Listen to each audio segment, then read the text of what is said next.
I'm Trisha Peach, and I have a special guest today on the Peach Buzz. This is Patty. Hello, how do you do? Yes, she's a little bit of a ham. No, you keep drowning my dreams. I'm not drowning your dreams, but I wanted your help today because we're going to be talking to people who want to be ventriloquists. So you want to be a ventriloquist. We're going to talk about why you want to be a ventriloquist. Because it's awesome. Okay, yes, it is awesome. But there's a lot of great things about ventriloquism. And Patty and I have traveled together now since I was 14. So, oh my goodness, that's 27 years. You are old. That's not very nice. But it's true. Okay, well, anyway, we've traveled all over this country doing ventriloquism at kids' camps and schools, and we've even been out of the country a couple of times. So ventriloquism is something I've loved since I was 14. So we're going to give you our best tips and tricks today on how to be great at ventriloquism. Okay. First off, why would you want to be a ventriloquist? Because it's awesome. Yes, it is awesome. So, Like you said I could sing. I did not say you could sing on the show today. Yes, you did. I did not. Did you? Did not. Did you? Did not. Did not. Did too. Oh, you got me. I get to sing. Well, can you make it quick and happy? People want to know how to do ventriloquism, okay? Sure, move older. Hey, Crushing my dreams. You are a drag. I am not a drag. I am here to help. Shh. I'm gonna be on American Idol. I highly doubt. Nobody knows the trouble I see. Oh, come on. This is a song about living with Pastor Trish. Nobody knows Come on. my sorrow. Patty. Nobody knows the trouble I see. Ow! Nobody knows but Jesus.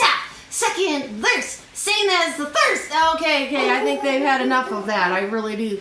That was something. That was really something. Thank you. Thank you. Yeah. The people scream for more. No. But thank you for that, Patty. And I think there's a candy bar backstage that you can go have. Awesome! Catch you on the flip side. Okay, well, She keeps me in a bag. Patty. She's awful. Call public services. Oh, please. You're not spoiled. Oh! Okay. I want to thank Patty for joining us for the beginning of this. Why ventriloquism? Those of you watching who are going, oh my goodness, why would someone want to do ventriloquism? I'm going to give you some reasons why ventriloquism is awesome. Number one, you will immediately have the attention of everyone in the audience, no matter what their age. Young, old, it crosses cultures, it crosses backgrounds, crosses even faiths. I've been in some other countries where the people were of other faiths. The minute you pull out a puppet, you have everyone's attention. We had a family service several years back. We had, 1,500 people per night at our family services. And I remember there being some pushback about having Patty there because they were saying, well, the older people, what will the older people do? And I said, they're going to love Patty. And oh, no, the older people can't relate. We had 2 buses of people that came from the nursing home nearby because Patty was their favorite part. The preschoolers love ventriloquism, all different ages. In fact, they asked to have Patty back at all of the family services. So as soon as you pull a puppet, you will have the attention of the entire room. This is especially helpful if you are a lead pastor, the senior pastor, and you are doing a kids ministry spot in the middle of the service. It's great to be able to pull out a puppet and go. Ventriloquism is so important and such a great tool for reason number 2. No stage needed. This is a big point, especially when you go on a missions trip. I was hiking back into some villages in Africa where there were hardly any roads. I was so happy to not have to haul a gigantic stage with me everywhere I went. Patty comes with me. She says I keep her in a bag. I do. It's usually a pillowcase. But I can pull her out and just go. I don't need a stage. I don't need any special equipment. I don't have to have a mic backstage. I just pull her out and go. I go to school assemblies all the time. I travel. It's so much easier when I fly. I just flew down to Mississippi for a kids show, and I didn't have to bring a stage with. You know how much that would cost now with $50 per suitcase? It is so nice to just be able to take Patty and go. And again, if you're the lead pastor doing a children's spot in the middle, so nice not to have a stage set up. Just pull that puppet out and go. Number 3, you can do skits that are written for 2 people. Otherwise, you just have this whole talking head thing where you are doing the entire thing, which, I mean, you still are. But when you have ventriloquism, that's another tool that you can use where now it looks like there's 2 people involved instead of you followed by you and then another thing with you and then you. For me, I can take skits then that are written for 2 people and do them on stage because we have the added extra person. So those are the 3 key reasons why ventriloquism is awesome, why you really should learn it. I started learning ventriloquism when I was 14 from one of the best in the business, Pastor Chuck Pruitt. He's amazing. I was terrible at it, and it took me a lot of work. He is a natural. He just woke up one morning and knew everything about children's ministry that there is to know. I had to work really hard to learn these things. So tips and tricks for ventriloquism. Practice every day. You're going to have to practice. You're going to have to practice every single day. And it's a lot more practice than you think. I've had many students through the years, over 200 that have been on my kids ministry teams. Only 2 have made it to do well with ventriloquism.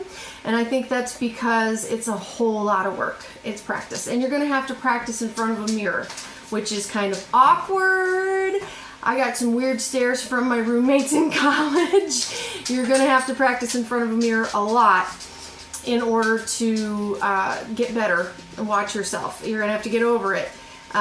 B, you got to record yourself and listen. I'm sorry, number 2, you got to record yourself and listen. Just going to date myself here. I had one of the old black tape recorders where I'd push record and rewind and then push play. That's what I did. And I would do it every day over and over, and I would listen to myself, usually doing Genesis chapter 1, and I'd think I was doing so great, and then I'd listen to it and go, oh, that was awful. So you have to have a thick skin. You can't be thin-skinned. You have to say, okay, that was not good. Even better is if you have someone else listen to it with you and let them be honest and say, no, that didn't sound close even at all. So record yourself and listen. Better is if you video record yourself and play it back and see where you need to improve. Number 3, start performing before you're perfect. If you wait to be perfect at this before you perform, you're never going to do it. So it's best to set a date. Okay, I'm going to do this school assembly. I'm going to do this chapel. I'm going to do this with the puppet. My instructor, Chuck Pruitt, would say, oh, hey, by the way, Trish, we're going to be at this camp in 30 minutes and you're going to headline with Patty, so go for it. And I said, well, I don't know how to do it. He's like, then you're going to look stupid. And he was right. Sometimes I did look really stupid, but it kicked me into high gear, the adrenaline and sheer terror. You learn to figure it out and do it. You just do it. And I learned more. Every time I did it, I got better. Every single time I did it, I got better. It gives you a deadline. It gives you something to work with. So set up dates to actually perform. Don't wait till you're perfect or you won't ever do it. You'll get better through doing. Okay, number 4, character over lip control. I cannot stress this enough. I cannot stress this one enough. Lip control, that's great, but look at all the ones in the past. Howdy Doody. I know some of you could think of the really old-fashioned, with the wooden puppets. Those guys had terrible lip control. If you watch, their lips are moving all over, and no one cares. No one cares because the puppet is so awesome. The puppet is so animated, and that's part of ventriloquism, is creating a character so amazing that no one's watching your mouth anymore. They're not watching you because they care about this character. They care about this puppet. I would sit there and just look at Patty and think, what does she think like? What does she sound like? Does she talk fast? Does she talk slow? How is she as a person? I started ventriloquism at 14 and I really struggled. I got my puppet Patty when I was 15, and it helped a lot because I could develop a character and then try to have her sound like I imagined she looked. So developing a character is so much more important than lip control. You need acting experience. While acting, illusions, and singing is not mandatory, it sure does help. It really does help. I had a background in music and acting, a little bit of illusions, and that did help with this. Okay. 5, great tip, try singing in your character voice before you learn how to speak it. Patty's voice, all of my other, like, possible, we've got 576 brothers and sisters. I learned to do those voices singing before I learned how to do them speaking. Why?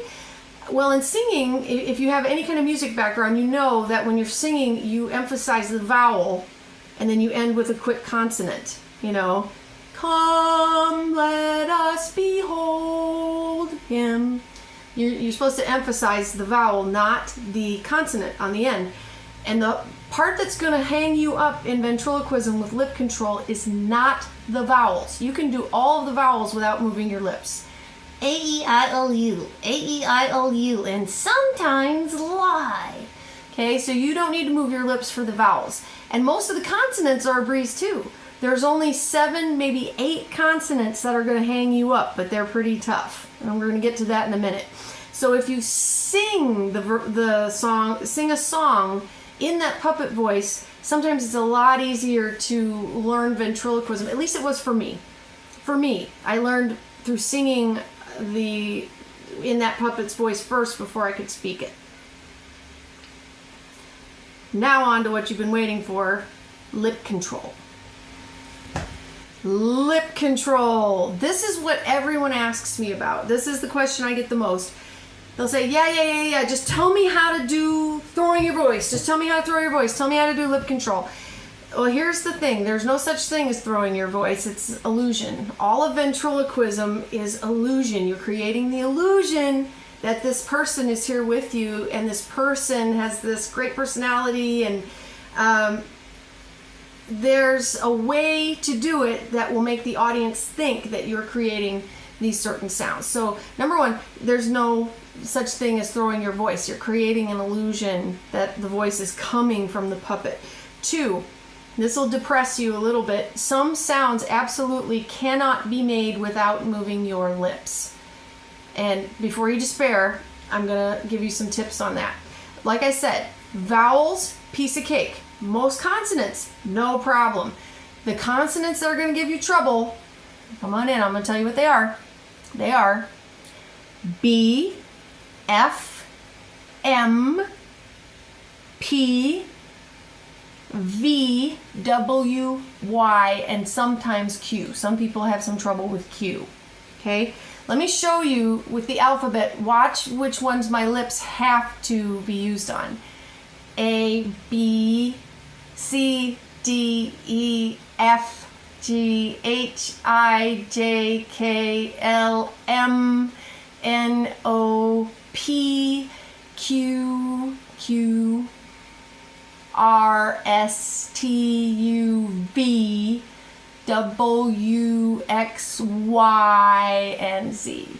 Okay, so those can be difficult. And there is no way to make that exact sound without moving your lips. That's the bad news. Here's the good news.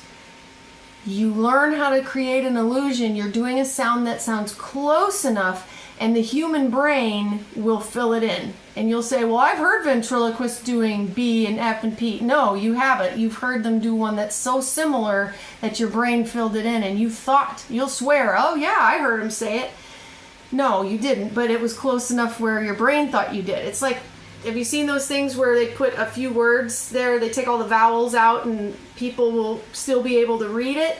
It's because your brain fills it in with what's familiar. Okay, so we're going to be doing, I'm going to give you some that I used to learn the tough consonants. And it took me a while, I'll be honest. It really did take me a while to learn. The first one I learned was F.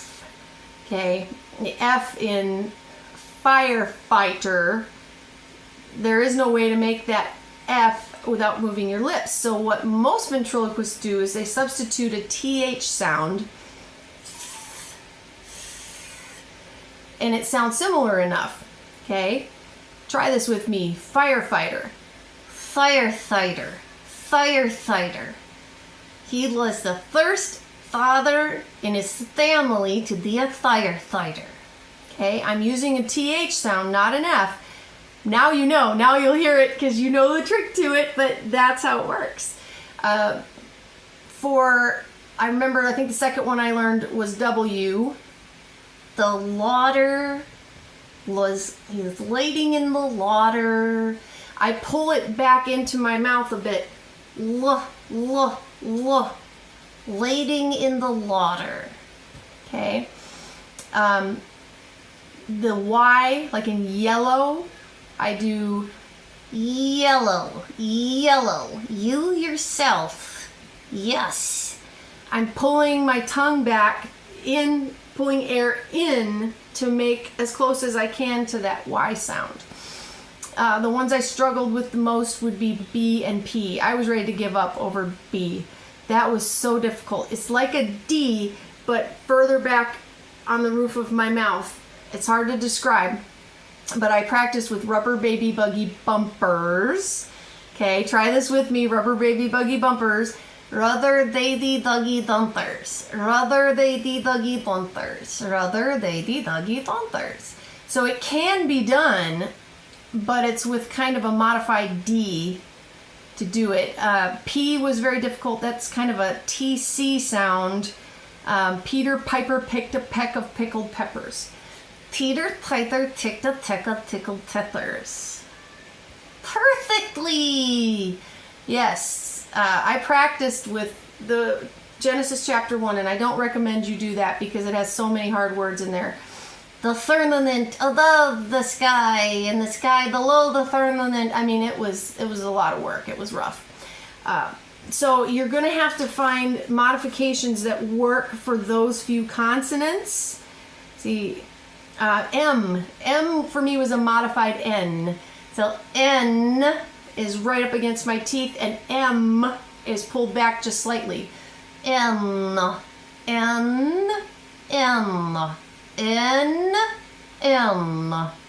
Okay? My mother told me. That one was hard. It was difficult, but not as hard as B and P, for me anyway. V. I am very, very, very upset. Okay, very, I use a humming sound up against my front teeth, like zzz, very, very. I'm using that buzzing up against my front teeth, that buzzing like a Z, only very. That's how I'm making that V sound. Okay, so B, F, M, P, Q, V, Y, or W, Y. I did not have a lot of trouble with Q, but some people really do. The clean of everything. The clean. I'm kind of using a K sound in the roof of my mouth. Clean. It's kind of like choline, but I make it sound as much as queen as I can. The clean of everything. It takes time and it takes practice to be able to do that. Okay, I hope that helped a little bit. So, you're going to have a lot of practice ahead of you, but it's really worth it.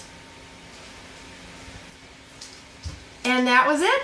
So you want to be a ventriloquist? You've got some work ahead of you. I hope you enjoy. Please subscribe to my blog. Subscribe to my channel. Feel free to share this as much as you want. Do it together as a team. Learn ventriloquism as a team. Sounds great.